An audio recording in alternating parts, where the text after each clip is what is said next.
하나님 아버지와 우리 주 예수 그리스도로부터 오는 은혜와 평강이 이 자리에 계신 여러분과 함께 하시길 주님의 이름으로 축원합니다. 오늘은 감사절입니다. 우리 옆에 분하고 같이 인사하도록 할까요? 감사합니다. 네.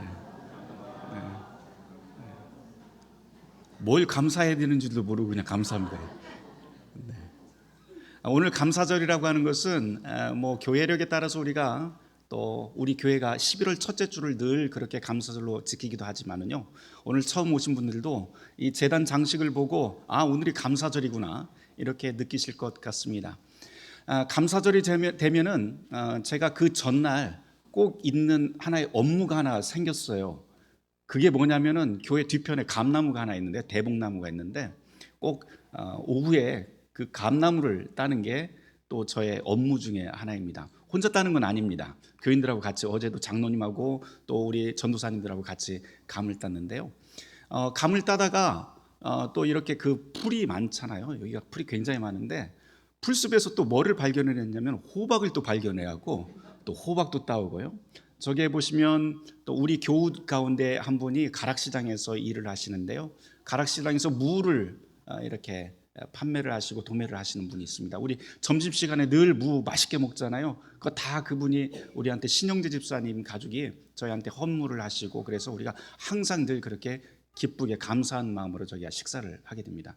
여기에 보면 또 그 무, 또 배추, 또 이것저것, 또 감, 귤 할 것 없이 과일과 또 채소가 여기에 가득 담겨 있습니다. 그래서 오늘이 참 감사절이라고 하는 것을 누구보다도 다 알 수 있을 것 같아요. 근데 제가 어제 이제 오후에 교회에 이렇게 본당에 들어와서 잠깐 기도를 하면서 여기 올려져 있는 이 장식을 보면서 한 가지 역시 경탄할 만하구나 한 제목이 한 가지가 더 있습니다.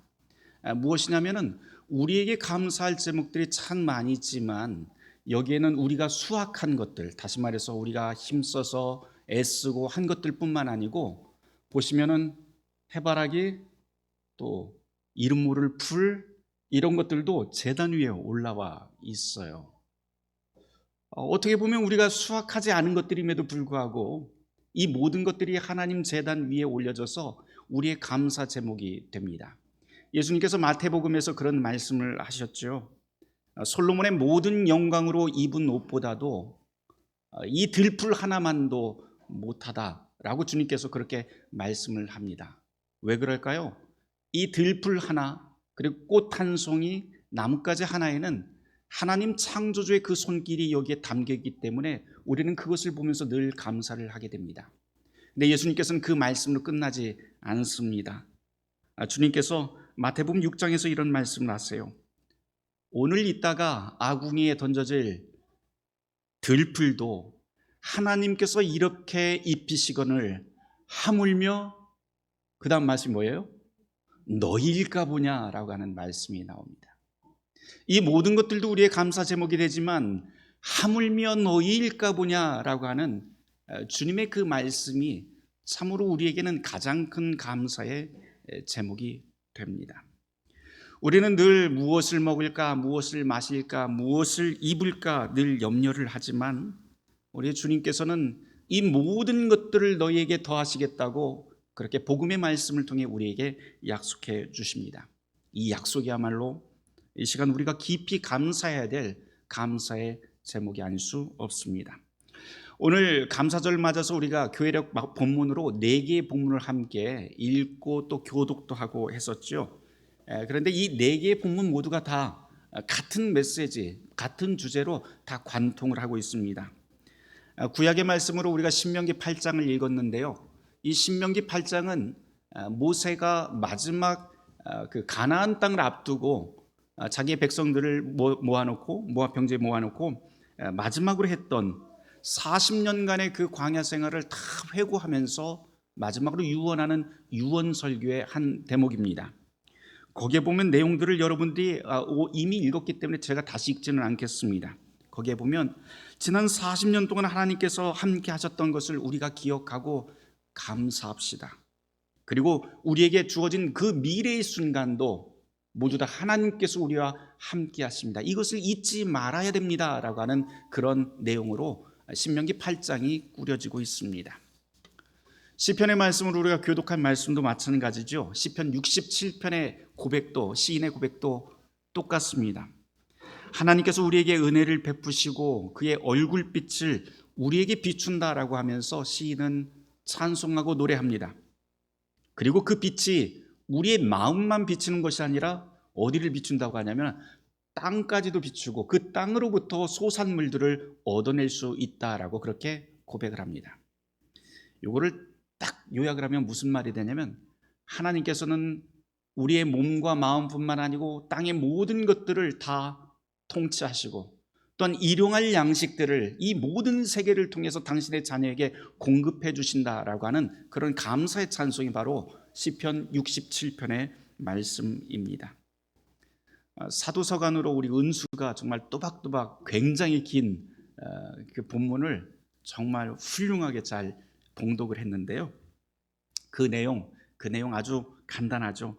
여기서는 감사가 무엇인지, 우리가 감사를 하고 어떻게 살아야 될지 아주 명확하게 거기에 드러납니다.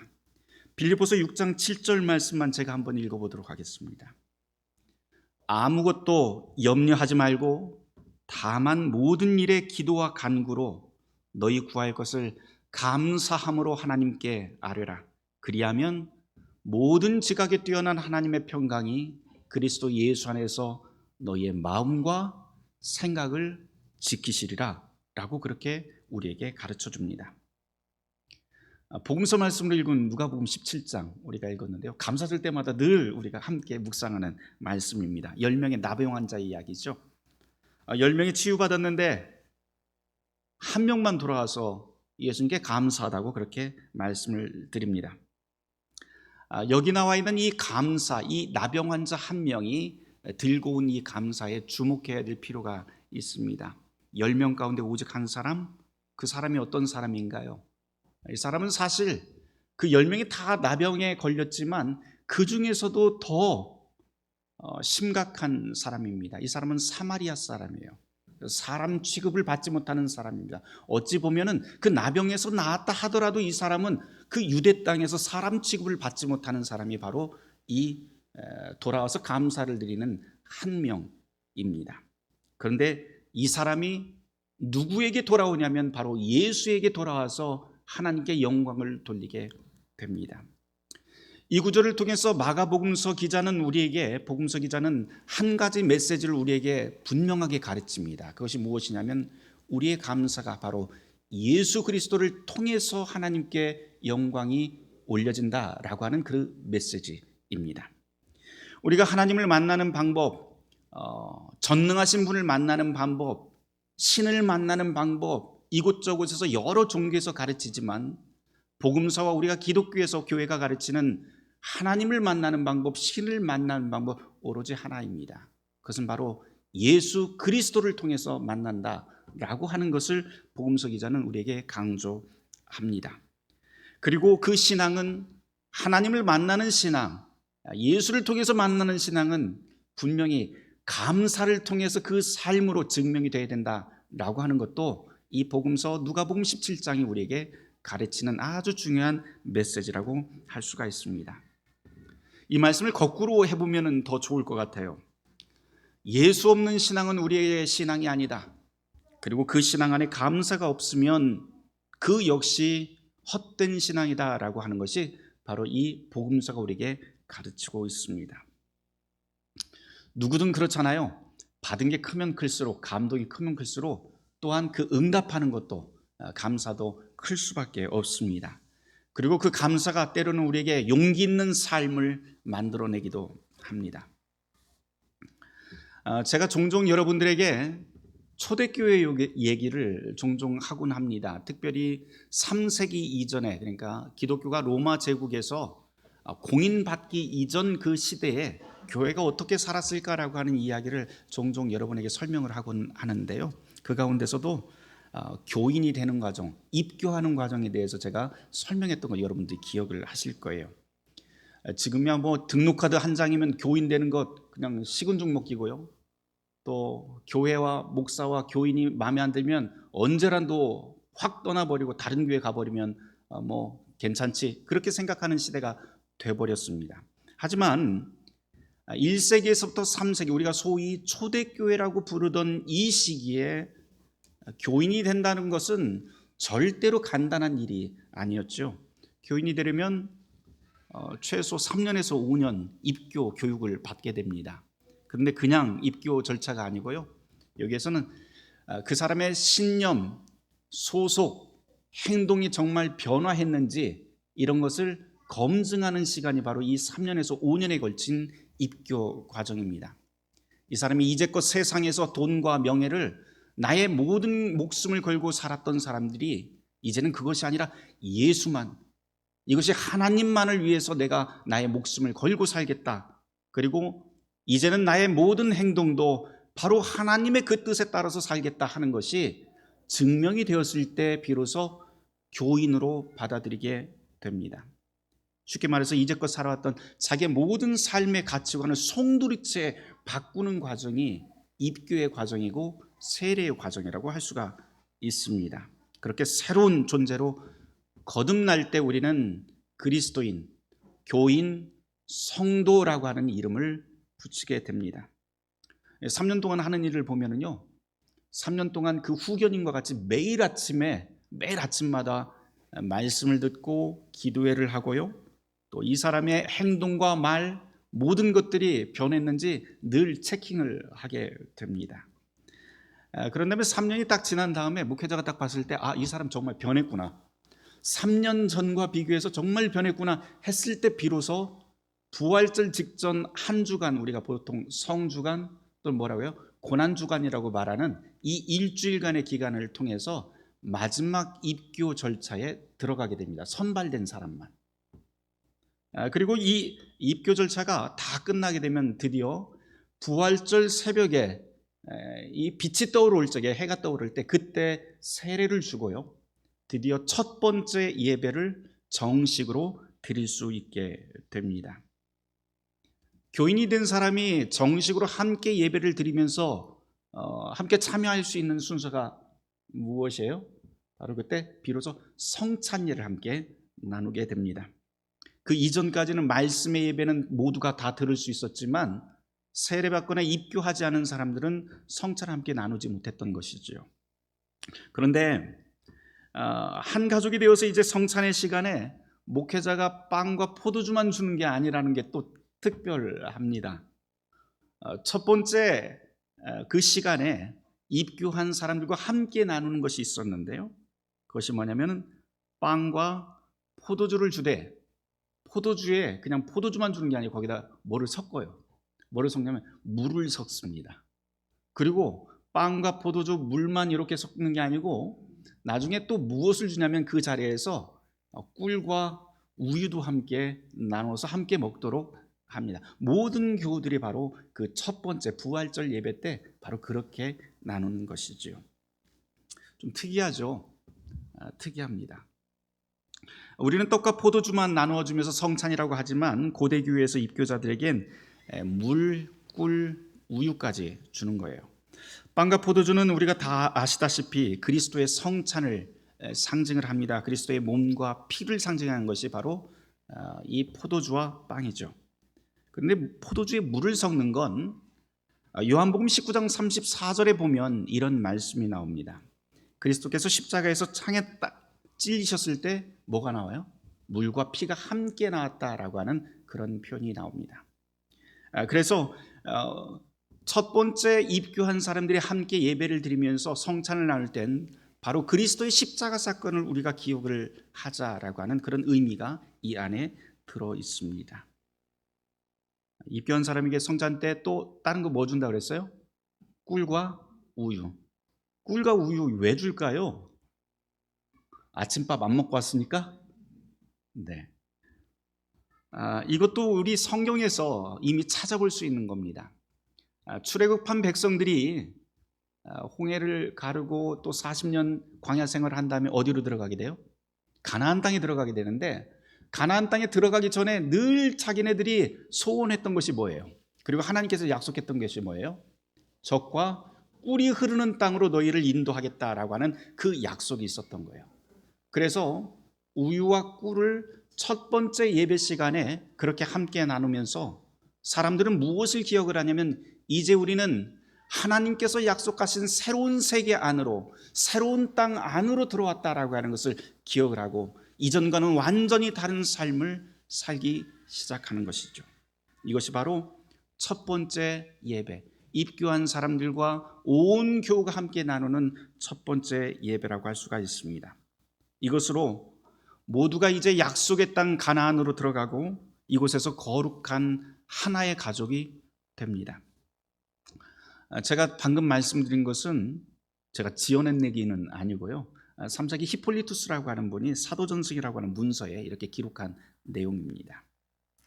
여기다 제 이야기 하나 더 덧붙여 봅니다. 입교한다는 것, 오늘 12분이 입교를 하시게 되는데요. 입교한다는 것, 그리고 교인이 된다고 하는 것, 그것은 기존의 신자들이 누리고 있었던 영적, 법적인 지위를 함께 동등하게 누리고 영과 물질이 이제 우리 교회 안에서 한 식구가 되었으니 거침없이 소통할 수 있다라고 하는 뜻이 바로 입교의 의미입니다. 이렇게 하면서 우리는 교회 안에서 구별과 차별도 사라지게 되고요, 서로가 그리스도 안에서 한 식구가 되어서 서로가 서로를 믿고 기댈 수 있는 그런 사랑의 관계로 변화가 됩니다. 성찬 이야기를 잠깐 했었는데요. 성찬 말고 성찬을 하면서 또 특별한 시간이 몇 가지가 또 주어집니다. 우리 예배 순서에도 그 고대 교회의 흔적이 좀 남아 있어요. 뭐냐면 성찬 분찬을 하기 직전에 한 두어 가지 순서가 또 있는데요. 여러분들은 느끼시지를 못하겠지만 고대 교회에서 아주 중요하게 생각하던 순서 두 가지가 있습니다. 하나는 주기도문이고 또 하나는 평화의 인사 시간입니다. 성찬을 나누기 전에 교인들이 한 자리에서 일어나서 한 목소리로 주님 가르치신 기도를 함께 드립니다. 우리는 그 기도를 드리면서 우리를 위해 하나님이 이루신 것, 그리고 우리를 위해서 약속하신 그 하나님의 선물이 무엇인지 마음에 천천히 새기고, 그리고 기대하고, 그리고 하나님께 간구합니다. 새기고 기대하고 간구하는 기도가 바로 주님 가르친 기도예요. 우리가 함께 일어선다고 하는 의미는 하나님 앞에 이제 우리가 함께 서 있습니다. 그리고 한 가족이 되었습니다. 한 목소리를 하나님께 드리면서 그렇게 약속하신 것을 기억하고 기대하며 간구합니다. 평화의 인사 시간이 되면 또 무엇을 합니까? 우리 그냥 옆에 있는 사람하고 손 막 잡고 악수하고 또 조금 더 나아가면 이렇게 보듬어 안고 그러는데요. 원래 이 시간은 평화의 키스 시간이었어요. 이제 문화가 바뀌어서 서로 입을 맞추지는 않고 악수를 한다든지 보듬어 한다든지 이렇게 변해버렸지만은요, 의미는 여전히 계속되어 갑니다. 이 시간에는 평화의 인사 시간을 통해서 주님이 우리에게 주신 그 평화를 안고 평안을 안고 서로를 보듬어 안는 거예요. 그리스도의 이름으로 받아들이고 우리가 서로의 아름다운 조각이 되어 가겠다라고 하는 결단의 시간이고, 또한 그렇게 나와 다른 사람을 나의 몸 안으로 수용하는 시간이 바로 이 평화의 인사 시간입니다. 근데 사실 이거 굉장히 의미 있는 시간이에요. 왜냐하면 부부간에도 그렇게 하기가 참 어려운 시대가 되었거든요. 서로가 서로의 생각이 다르고 삶의 현장이 다르고 그래서 색깔이 물과 기름처럼 섞이기 힘든 시대가 오늘의 시대입니다. 그런데도 불구하고 이 평화의 인사 시간은 그렇게 우리가 물과 기름처럼 서로 다르지만 그럼에도 불구하고 예수 그리스도 때문에, 하나님의 은혜 때문에 우리가 한 가족이 되었습니다 라고 하면서 서로의 손을 맞잡고 서로를 보듬어 안는 시간이 바로 이 평화의 인사 시간입니다. 그런 다음 우리는 드디어 빵과 포도주를 한 식탁에서 나누고 그리스도의 몸된 교회, 한 식탁 공동체, 한 밥상 공동체, 더 쉬운 말로 이제 식구가 됩니다. 교인이 된다고 하는 것, 그것은 입교하는 분들에게만 낯설거나 새로운 시간은 아니에요. 사실은 이미 있는 교인들에게도 굉장히 낯선 시간이고요, 어쩌면 이제 새로운 시간이 됩니다. 왜냐하면 기존에 있었던 분들하고 사귀는 건 큰 문제가 아닌데요. 새로 오신 분들하고 한 가족이 되어서 이제 더불어서 산다고 하는 것 자체가 양쪽 다 모두에게 모험이 됩니다. 이제부터는 우리에게 용기가 필요하고요. 또 그 용기 안에는 사랑이 필요하고 서로에 대한 신뢰도 필요한 것이 바로 이 입교한 다음에 교인들 간의 관계라고 할 수가 있습니다. 물론 교인이 된다고 한다는 것, 그것은 이렇게 제가 기쁜 이야기만 했지만 결코 기쁜 이야기만은 아닙니다. 앞서 제가 초대교회 입교 이야기를 잠깐 드렸는데요. 1세기에서부터 3세기까지 그 시대를 우리가 좀 배경에다가 고려를 한다면 교인이 된다고 하는 것은 결코 행복한 일이 아닙니다. 오히려 정반대예요.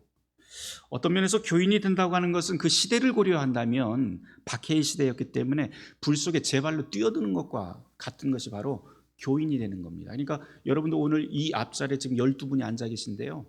여러분들은 지금 불 속에 뛰어드는 겁니다. 제 발로. 그러니까 지금 잘 생각해 보시고 결정을 해보시길 바랍니다. 여러분들은 이미 들어오신 분들이에요. 뭐 웃지 마세요. 우리는 그렇게 불 속에 뛰어든 사람들입니다. 특이한 건 그런 상황임에도 불구하고 이 3세기 이전까지는 기독교는 로마 제국에서 미신 종교였고요. 또 불법 종교로 낙인이 찍혔었습니다. 그래서 그리스도인이 된다고 한다는 것, 그것은 예비 사형수가 된다고 하는 것과 똑같은 동의어였습니다. 그렇게 교인이 된다는 것은 위험스럽기 짝이 없는 시간이기도 합니다.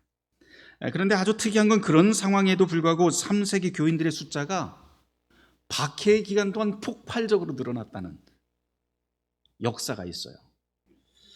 초대교회 연구가들이 기독교가 로마 제국의 공인 종교가 되던 해인 313년 이전 시대를 비교를 해보니까요, 총 인구의, 그러니까 313년 딱 됐을 때 로마 제국 총 인구의 이미 10%가 기독교인이었다고 그렇게 보고를 합니다. 그리고 그 이전을 313년 이전을 10년 단위로 다 끊어서 이렇게 보니까 10년 단위마다 통계상으로 뭐 자료가 많지는 않겠지만 10년마다 평균 40%씩 기독교인이 늘었대요.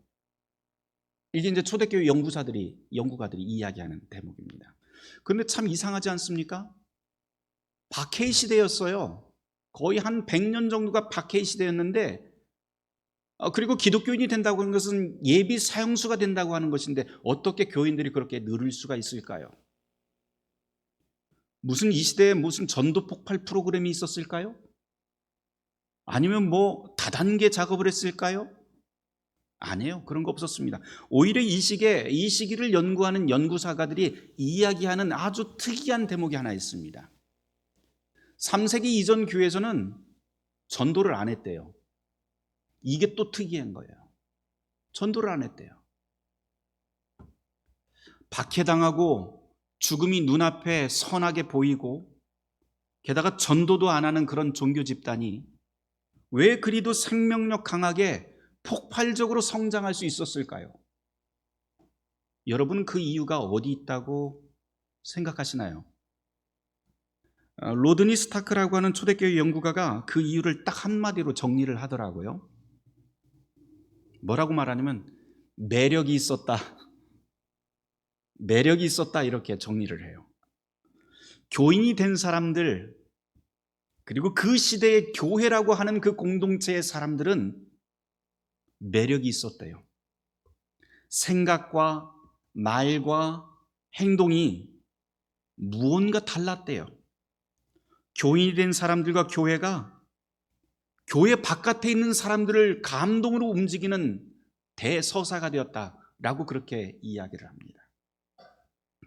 이런 모습 때문에 교회 바깥에 있는 사람들이 교회에 대한 관심을 갖게 되고 전도를 하지 않았는데도 불구하고 스스로 질문을 가지고 도대체 저 사람들은 무엇 때문에 저렇게 살까라고 하는 질문을 가지고 한 발 한 발 교회 안으로 들어와서 입교를 하게 됩니다.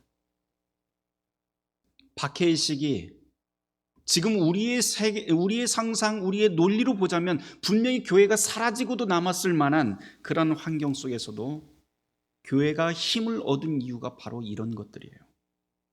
매력 있는 삶. 그런데 여러분, 그 매력 있는 삶이라고 하는 것이 우리가 보통 이야기하는 돈과 권력, 또 여유 있는 시간에서 나오는 그런 소비성 매력이 아닙니다. 그리스도인이라고 하는 사람들이 보여주는 남다른 매력은 삶의 가치관이 다르고 말과 행동이 달랐다는 거예요. 자기 자신만을 위해서 사는 것이 아니고 자기와 다른 사람을 위해서도 희생할 줄 알고 자기 것을 꺼내서 함께 나눌 수 있는 사람들이 바로 교회였다고 그렇게 이야기를 합니다. 오늘 우리는 어떤가요? 아프게 우리의 현실을 한번 돌아봅시다. 오늘 대한민국 사회에서 교인과 교회는 매력이 있나요? 혹시 우리가 보여주는 모습이 지탄의 대상 또는 세상과 담쌓고 사는 고집불통 그런 사람들만 모여 있는 곳이 교회라고 사람들이 말하지는 않던가요?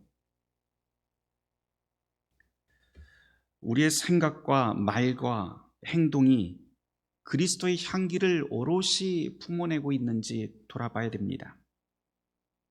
교회라면, 교인이라면 그리스도 예수께서 그리고 복음이 우리에게 가르친 대로 악에 분연히 저항할 줄 알기도 해야 되고요. 선한 일을 하는 데는 머뭇거림이 없어야 되고 사랑의 열정으로 서로를 섬기며 절제된 말과 겸손한 행실로 그렇게 살아가야 하는 것이 마땅할 것입니다. 근데 사실 우리 모두 다 이 자리는 저를 비롯해서 모두가 다 이런 사실 앞에서도 당연한 이 진리 앞에서 당당한 사람은 한 사람도 없습니다. 솔직히 이게 우리의 사실이고요. 현실입니다. 우리는 그렇게 위선적이고 보잘것없고 가망이 없습니다. 우리는 늘 성경을 보면서 바리새인과 서기관들을 욕하지만 사실은 욕할 처지가 아니죠. 그러나 사랑하는 성도 여러분, 우리가 교인이 되었다고 하는 것, 그것을 다시 기억하고 새기는 시간이 되길 바랍니다.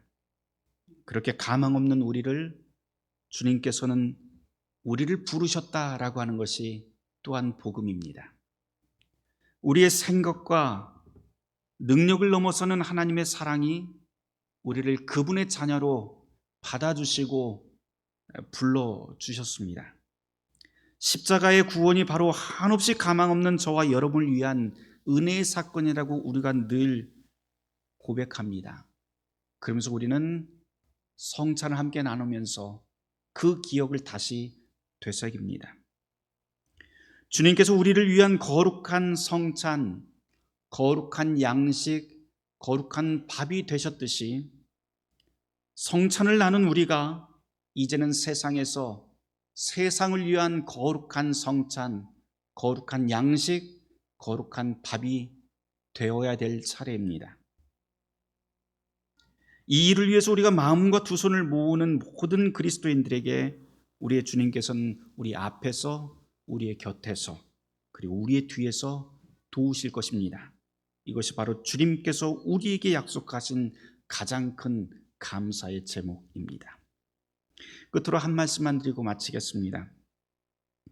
오늘 입교하게 될 12분, 아직 마음 안 바뀌셨죠? 네, 12분. 12명의 제자 숫자하고 똑같아서 저도 좀 깜짝 놀랐습니다. 그리고 이 축복의 자리에 함께 하신 여러분 모두 다 축하드립니다. 네, 축하드립니다.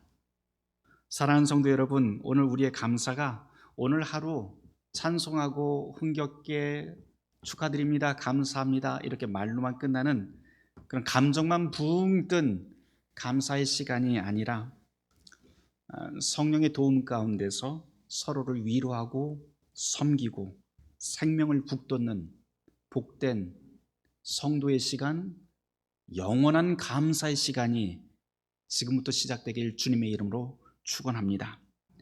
그리스도의 이 복된 은총이 저와 여러분 한가운데서 영원토록 함께 하실 것입니다. 모든 지각에 뛰어난 하나님의 평강이 그리스도 예수 안에서 우리의 마음과 생각을 지키실 것입니다. 아멘. 이 시간 함께 오늘의 말씀을 놓고 잠시 침묵하며 묵상 기도하겠습니다.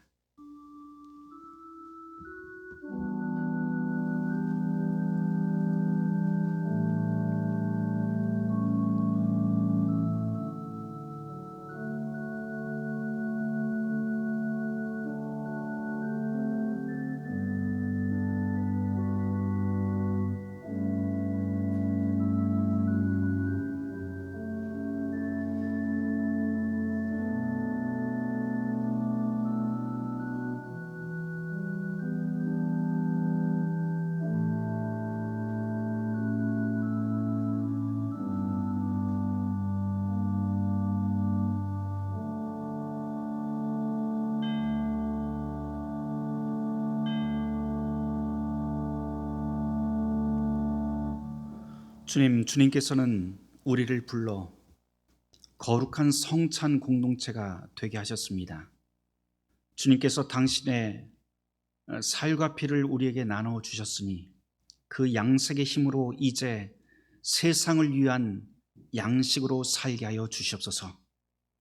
이 자리에 있는 모든 이들을 주님께서 기억하시고 우리의 삶 한가운데 주님 동행하여 주시옵소서. 이제 입교하는 이들에게도 성령님 함께 하시어 모든 삶의 자리가 감사의 열매로 가득하게 하여 주시옵소서. 이 모든 말씀 예수 그리스도 이름 받들어 기도드립니다.